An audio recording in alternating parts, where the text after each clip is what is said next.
Hello everyone. Last class हम लोगों ने कुछ न्यूमेरिकल्स किए थे लास्ट क्लास में, ठीक है। Ohm's law, molar conductivity, equivalent conductivity, ये सारी चीजें हमने लास्ट क्लास में देखी थी। आज जो अपन स्टार्ट कर रहे हैं वो क्या स्टार्ट कर रहे हैं कि हमें एक रिलेशन को समझना है। रिलेशन किसके बीच में? तो रिलेशन बिटवीन मोलर कंडक्टिविटी जिसको हम डिनोट करते हैं लैम्डा एम से, एंड कॉन्सेंट्रेशन, ठीक है। तो ये हमें समझना है इसके रिलेशन को। तो इस रिलेशन को हम दो टाइप से समझेंगे। First, for strong electrolyte. Strong electrolyte का मतलब क्या होता है? स्ट्रॉन्ग इलेक्ट्रोलाइट का मतलब होता है जिसका डिसोसिएशन अगर आप कर रहे हो जिस इलेक्ट्रोलाइट का, वो कंप्लीटली होना चाहिए 100%। और वीक, सेकेंड हम किसके लिए देखेंगे? फॉर वीक इलेक्ट्रोलाइट, यानी जिसका डिग्री ऑफ डिसोसिएशन, इसको आप शॉर्ट फॉर्म में अपने सॉल्यूशन चैप्टर में पढ़ा होगा, इसको हम अल्फा से डिनोट करते हैं, ठीक है, डिग्री ऑफ डिसोसिएशन। तो डिग्री ऑफ डिसोसिएशन अगर 100% है, यानी कि वो इलेक्ट्रोलाइट सॉल्यूशन फॉर्म में जाने के बाद या उसमें आप इलेक्ट्रिसिटी पास कर रहे हो तो वो कंप्लीटली कैटायन और एनायन में ब्रेक हो रहा है।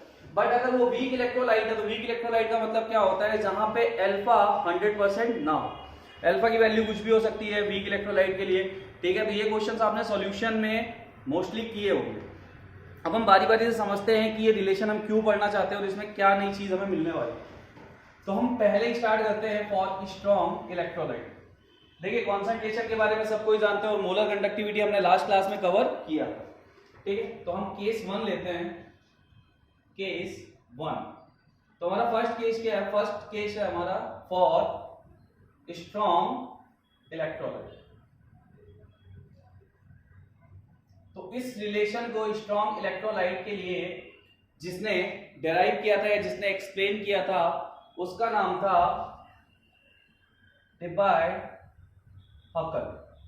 ठीक है। इन्होंने प्रपोज किया था इस रिलेशन को फॉर स्ट्रॉन्ग इलेक्ट्रोलाइट, या फिर हम इसी को क्या बोलते हैं? Huckel's rule. तो हकल्स रूल जो होता है वो वैलिड होता है सिर्फ और सिर्फ स्ट्रॉन्ग इलेक्ट्रोलाइट के लिए। तो यहां पे आप चाहो तो साइड में एक चीज लिख सकते हो, Huckel's rule valid only for strong electrolyte, ठीक है। तो ये रूल क्या है, ये रिलेशन क्या है, ये हम देखने जा रहे हैं। इसको नोट कर लीजिए। तो डेबाय-हकल रूल क्या है और उन्होंने क्या रिलेशन दिया था वो अपन देखते हैं। तो नोट कर लिया होगा।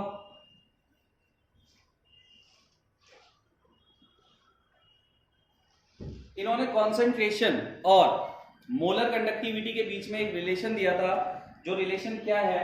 रिलेशन है lambda M is equal to lambda naught M. अब देखो यहां पे एक चीज आ रही है लैम्डा नॉट। अब अपन ई नॉट सेल वगैरह पढ़ रहे थे तो ई नॉट सेल जैसा यहाँ पे कुछ नहीं है। वहां पे ई नॉट का मतलब था स्टैंडर्ड कंडीशन, लेकिन यहाँ पे जो ई नॉट है इसको तुम चाहो तो या तो इसको तुम इस टाइप से लिख सकते हो, कहीं पे तुम्हें ये लिखा मिलेगा, या फिर लैम्डा इनफाइनाइट एम, दोनों में से कुछ भी लिखा तुम्हें मिल सकता है, ठीक है। माइनस ए रूट सी। तो ये रिलेशन था जो किसने दिया था? हकल। और ये रिलेशन सिर्फ और सिर्फ स्ट्रॉन्ग इलेक्ट्रोलाइट के लिए वैलिड होता है। वीक इलेक्ट्रोलाइट का इससे कोई लेना देना नहीं होता है। अब इसका मतलब क्या है पहले मैं तुम्हें बता देता हूं, इसमें कौन सी चीजें क्या क्या है। तो सबको पता होगा ये तो है आपकी कॉन्सेंट्रेशन, दो चीजें तो आप सब जानते हो, और ये है आपकी मोलर कंडक्टिविटी। बट दो चीजें यहां पे नहीं है। पहली चीज लैम्डा नॉट एम क्या है?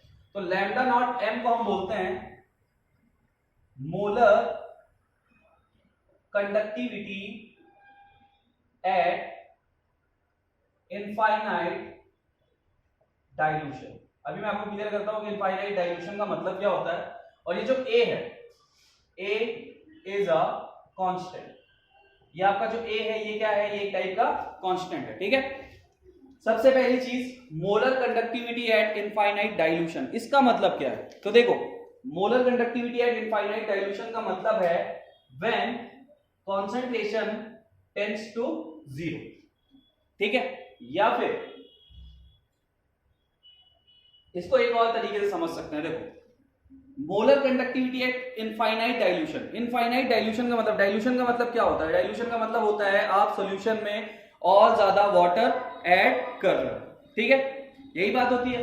तो पहला टर्म है कि कॉन्सेंट्रेशन टेंड्स टू जीरो या फिर वॉल्यूम टेंड्स टू इनफाइनाइट। अब मुझे एक बात बताओ, अगर मैं तुम्हें कोई भी सॉल्यूशन दूं तो क्या तुम उसका वॉल्यूम इनफाइनाइट तक ले जा सकते हो? बिल्कुल नहीं। ये तो प्रैक्टिकली भी हम नहीं कर सकते कि किसी का वॉल्यूम हम इनफाइनाइट तक लेके चले जाए, पॉसिबल है क्या? बिल्कुल नहीं है, ठीक है।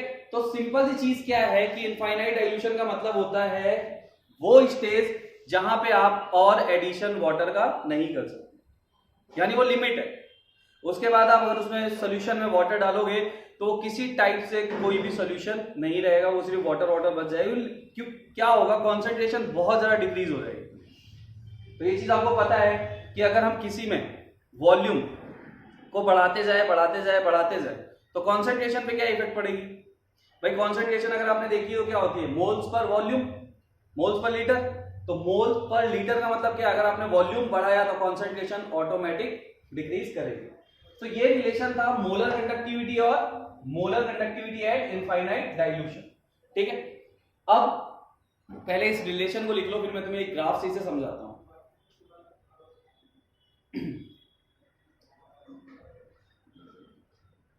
अब सिंपल सी चीज है यार, मोलर कंडक्टिविटी तो हम कैलकुलेट कर सकते हैं क्योंकि इसमें सारा डाटा लिमिट में होता है, नोन होता है। बट अगर बात हो रही है इनफाइनाइट डाइल्यूशन की, तो इनफाइनाइट डाइल्यूशन पे मोलर कंडक्टिविटी को कैलकुलेट करना इजी नहीं था। दैट्स व्हाई हकल ने, वो भी सिर्फ स्ट्रॉन्ग इलेक्ट्रोलाइट के लिए, वीक के लिए तो दिया भी नहीं है, वीक तो वैलिड ही नहीं होता ये। स्ट्रॉन्ग इलेक्ट्रोलाइट के लिए उसने एक रिलेशन प्रपोज किया। कैसे प्रपोज किया वो अपन देखते हैं। भाई उसने एक एक्सपेरिमेंट किया था, एक ग्राफ प्लॉट किया था उस ग्राफ स्ट्रॉन्ग इलेक्ट्रोलाइट के लिए, और उस ग्राफ से उसने इस रिलेशन को दिया। नोट कर लिया होगा। तो अपन एक ग्राफ बनाएंगे।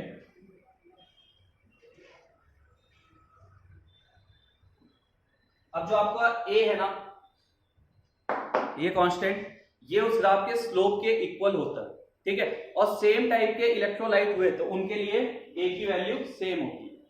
चलिए अपन एक ग्राफ प्लॉट करता है।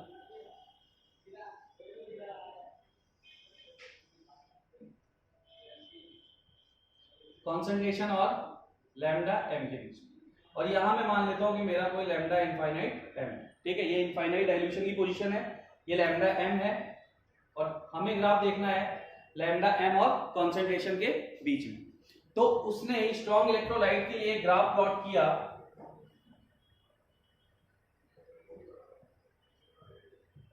और उसे ग्राफ कुछ इस टाइप से ऑब्जर्व, ठीक है। यानी जैसे जैसे कॉन्सेंट्रेशन चेंज होती गई उसे कुछ वैल्यूज मिलती गई, और उन वैल्यूज को जब उसने मिलाया तो हमें ये एक लाइन मिली। यानी किसको मिली?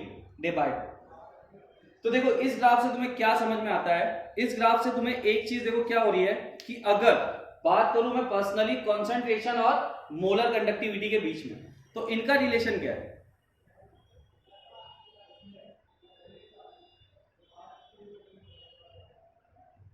नहीं समझे? अगर इसको ग्राफ को हम देख रहे हैं सिर्फ अंडर रूट सी, यानी सी कॉन्सेंट्रेशन और लैम्डा एम के बीच में अगर हम ग्राफ देख रहे हैं तो ग्राफ हमें क्या बता रहा है? देखो एक बेसिक सी चीज है, अगर मैं किसी भी सॉल्यूशन में वॉल्यूम को बढ़ाऊंगा तो वॉल्यूम को बढ़ाने से क्या होगा? वॉल्यूम को बढ़ाने से कॉन्सेंट्रेशन डिक्रीज करेगी, ये तो क्लियर सी बात है। और कॉन्सेंट्रेशन डिक्रीज करेगी तो लैम्डा एम इंक्रीज करेगा, ठीक है। अब तुम्हें यहां से ये चीज क्लियर नहीं हो रही होगी कि भाई वॉल्यूम को बढ़ाया तो कॉन्सेंट्रेशन डिक्रीज करेगी, कॉन्सेंट्रेशन को डिक्रीज होने पे लैम्डा एम क्यों इंक्रीज हो रहा है? सिंपल सी बात है ना, लैम्डा एम क्यों इंक्रीज हो रहा है? तो इसको मैं थोड़ा सा एक साइड में समझाता हूं। सपोज मेरे पास एक इलेक्ट्रोलाइट है, ये कोई एक इलेक्ट्रोलाइट है,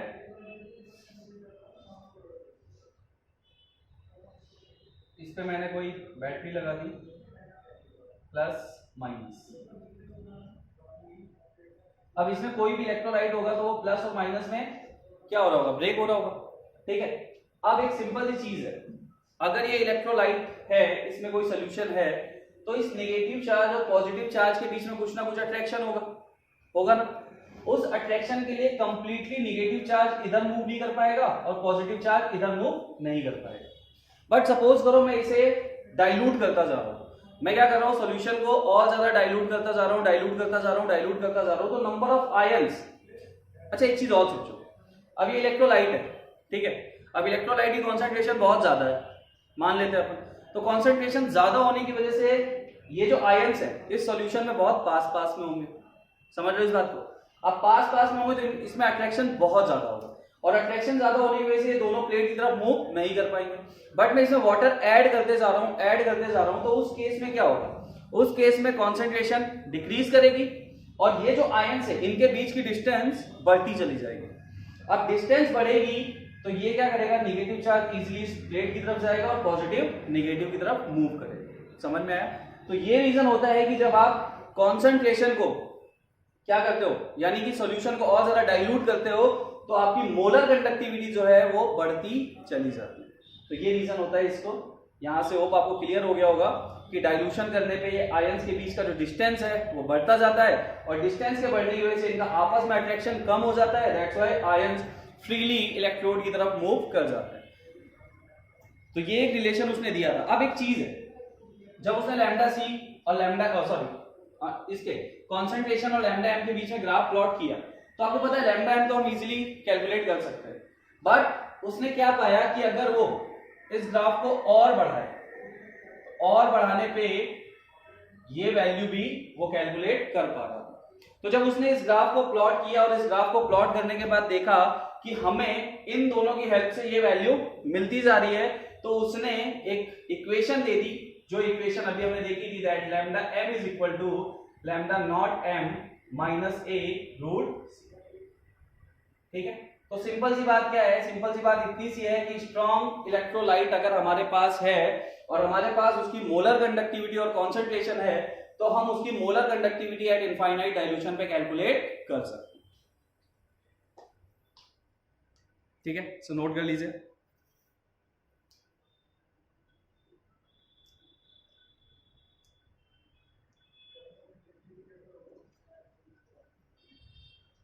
एक छोटा सा रिलेशन है, देखो बुक्स वगैरह में इसकी बहुत ज्यादा थ्योरी है, बट कोई मतलब नहीं है उसका। हमें तो सिर्फ इतनी सी चीज समझनी थी कि हम इनफाइनाइट डाइल्यूशन पे किस इलेक्ट्रोलाइट की मोलर कंडक्टिविटी कैलकुलेट कर सकते हैं। तो सिंपल सी बात है स्ट्रॉन्ग इलेक्ट्रोलाइट की।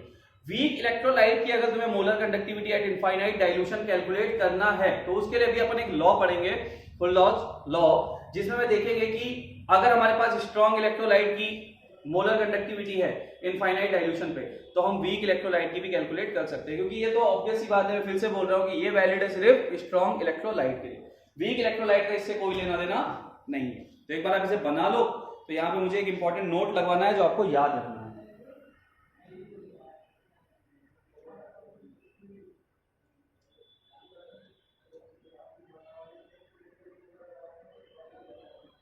चलिए, तो स्ट्रॉन्ग इलेक्ट्रोलाइट KCl KNO3, ठीक है, जिनका डिसोसिएशन कंप्लीटली हो जाता है।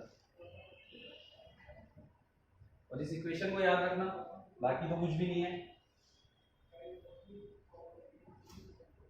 अब एक नोट लिखना है हमें यहाँ पे। नोट क्या है, हमने अभी देखा कि कॉन्सेंट्रेशन अगर हम डिक्रीज करें, सॉरी कॉन्सेंट्रेशन अगर हम इंक्रीज करें, ठीक है, डाइल्यूशन करें, तो डाइल्यूशन करने के बाद क्या होता है, सबसे पहली चीज यहाँ पे एक चीज, एक नोट जो है वो ये है, दैट मोलर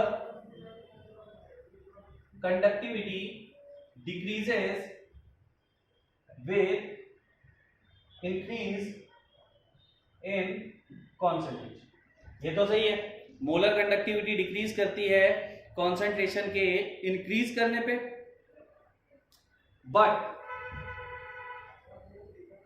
जो कंडक्टिविटी होती है ना वो इंक्रीज करती है।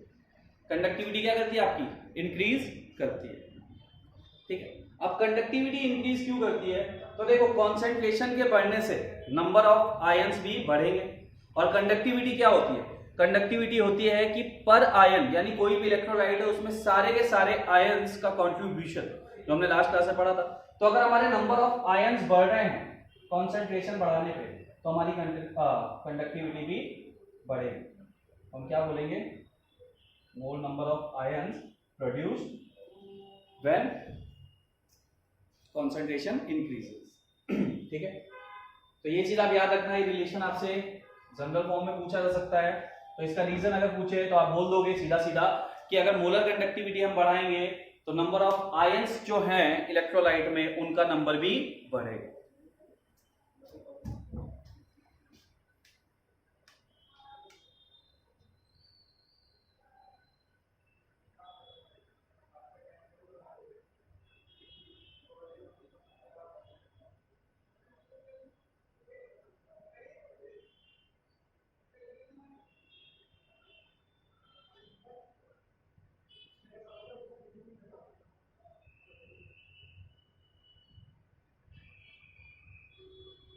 चले आगे, तो ये हमारा था पहला स्ट्रॉन्ग इलेक्ट्रोलाइट के लिए। अब हम बात करते हैं वीक इलेक्ट्रोलाइट के लिए। तो देखो वीक इलेक्ट्रोलाइट के लिए कोई ऑप्शन नहीं है, डे बाय रूल फॉलो नहीं होता, तो अपन यहां डालते हैं case second for weak electrolyte.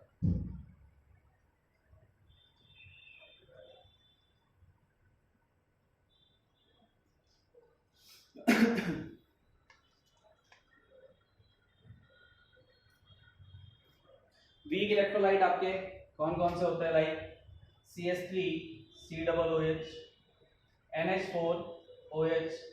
अभी आगे जो हम इसके बाद कॉन्सेप्ट पढ़ेंगे वहां पे मैं आपको कैलकुलेट करना सिखा दूंगा कि कैसे अगर हमें इसकी molar conductivity eight infinite dilution calculate करना तो हम कैसे कर सकते हैं। बट अभी तो मैं आपको इतना ही बताऊंगा कि इसमें डेबाई हकल रूल बिल्कुल फॉलो नहीं होता, वैलिड नहीं होता। देखिए इसके लिए ग्राफ दिया गया था और सिंपल सी चीज है, इस ग्राफ को हम कुछ भी नहीं बोल सकते क्योंकि ये प्रैक्टिकली ऑब्जर्व्ड है, ठीक है, और ये ग्राफ एज इट इज आपको प्रैक्टिकली ऑब्जर्व मिला हुआ है। तो इसके लिए आप कोई भी लॉजिक नहीं दे सकते कि ये कहां से आया कहां से नहीं आया। जब वीक इलेक्ट्रोलाइट के लिए एक्सपेरिमेंट किया गया तो क्या पाया गया कि इस टाइप का ग्राफ आपका कुछ दिख रहा है। बट अगर मैं बात करूं लैम्डा नॉट एम की या फिर लैम्डा इनफाइनाइट एम की, तो कैन नॉट बी डिटरमाइंड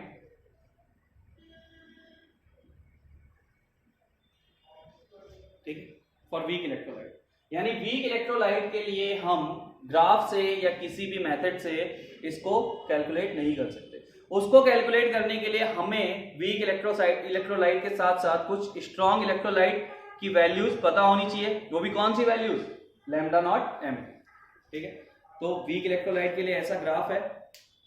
अब इसमें देखो, इसमें भी अगर तुम वॉल्यूम बढ़ाओगे तो कॉन्सेंट्रेशन डिक्रीज करेगी और जो आपकी लैम्डा एम है वो इंक्रीज करेगी।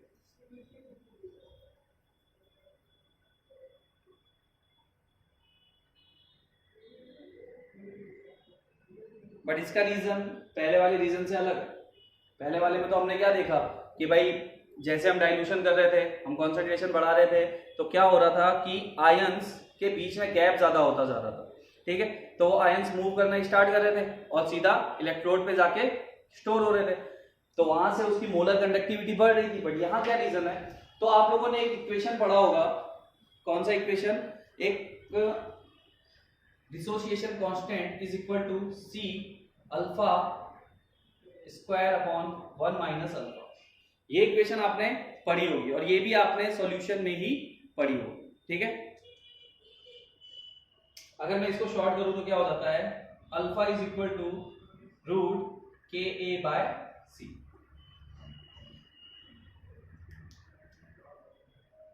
तो आपको यहां से साफ साफ दिख रहा है कि अगर मैं कॉन्सेंट्रेशन को डिक्रीज करूंगा तो अल्फा क्या करेगा, इंक्रीज करेगा। और अगर अल्फा इंक्रीज कर रहा है तो इसका मतलब डिग्री ऑफ डिसोसिएशन यानी नंबर ऑफ आयंस इंक्रीज कर रहे हैं, और नंबर ऑफ आयंस अगर इंक्रीज कर रहे हैं तो उस वजह से आपका लैम्डा एम यहाँ पे इंक्रीज करता है, ठीक है। तो इसका रीजन बिल्कुल अलग है और उसका रीजन बिल्कुल अलग है, तो इस चीज को आप लोग ध्यान में रखना। और वीक इलेक्ट्रोलाइट के लिए ज्यादा इसमें कोई एक्सप्लेनेशन नहीं है, हम कुछ नहीं कर सकते। एक प्रैक्टिकली ऑब्जर्व ग्राफ है जिसमें C और लैम्डा एम के बीच में प्लॉट किया गया, तो ये ग्राफ हमें मिल रहा है। बट लैम्डा नॉट एम हम नहीं डिफाइन कर सकते। अब एक सिंपल सी बात है यार, इनफाइनाइट डाइल्यूशन पे अगर तुम कोई भी इलेक्ट्रोलाइट ले रहे हो तो ऑब्वियस सी बात है ना, वो इनफाइनाइट डाइल्यूशन पे 100% डिसोसिएशन दिखाने लग जाएगा। ठीक है, अब 100% डिसोसिएशन दिखा रहा है, ये चीज कहां से कंफर्म होगी? जब तुम उससे प्रैक्टिकल करो। तो थ्योरेटिकल तो हम किसी को देख के बता नहीं सकते, यहाँ भी हमने देखा और ये 100% डिसोसिएशन दे रहा है, ये इतना दे रहा है, ये तो हम नहीं बता सकते। इसी के लिए ये चीजें डेवलप हुई है। तो ये इतना सा था कॉन्सेप्ट।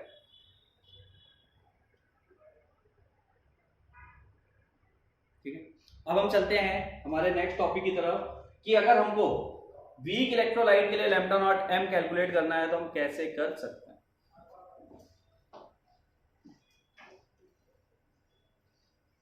ये चीज बहुत छोटे मीडियम से बता के खत्म कर देनी चाहिए, बट फिर भी जितनी चीजें मैंने तुम्हें बताई हैं उसे माइंड में रखना, क्योंकि ये सारा का सारा जो डाटा है वो प्रैक्टिकली ऑब्जर्व है, तो उसमें ज्यादा टिप्पणी करना तुम्हारा और मेरा मतलब कोई फायदेमंद वाली बात नहीं है। वीक इलेक्ट्रोलाइट की बात करेंगे तो वीक इलेक्ट्रोलाइट कैसे कैलकुलेट करना है वो अपन देखेंगे, और वो एक एकदम अलग कॉन्सेप्ट है।